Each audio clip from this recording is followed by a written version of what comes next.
Welcome to our channel. Today we how to disable promotional emails inside the DoorDash app, full guide step by step clearly. Open the DoorDash app on your mobile device. Log into your account if you haven't already. Once you're on the home screen, tap on the three horizontal lines in the top left corner. This will open the menu. Scroll down and select Settings. In the Settings menu, look for Notifications.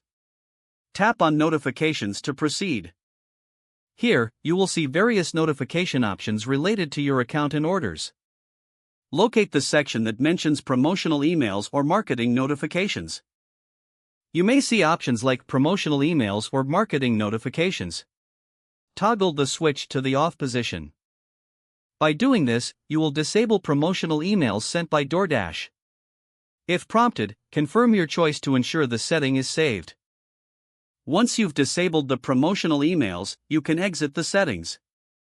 You're now all set. You will no longer receive promotional emails from DoorDash. If the page does not load, refresh the browser or try again in a private or incognito window. Make sure you are using the correct email address, then retype it carefully to avoid small typos. If your password is not accepted, use the reset option and create a new strong password you can remember. Check your spam folder for verification or security emails, then complete any requested confirmation steps. Enable two-factor authentication if available to improve account security and reduce unauthorized access risk. After signing in, review your profile details so your contact information and settings are accurate and current.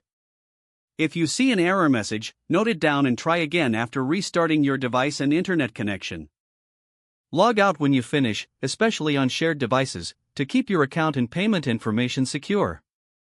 If the page does not load, refresh the browser or try again in a private or incognito window. Make sure you are using the correct email address, then retype it carefully to avoid small typos. If your password is not accepted, use the reset option and create a new strong password you can remember. Check your spam folder for verification or security emails, then complete any requested confirmation steps. Enable two-factor authentication if available to improve account security and reduce unauthorized access risk. After signing in, review your profile details so your contact information and settings are accurate and current. If you see an error message, note it down and try again after restarting your device and internet connection. Don't forget to like this video and subscribe to our channel for more step-by-step tech guides.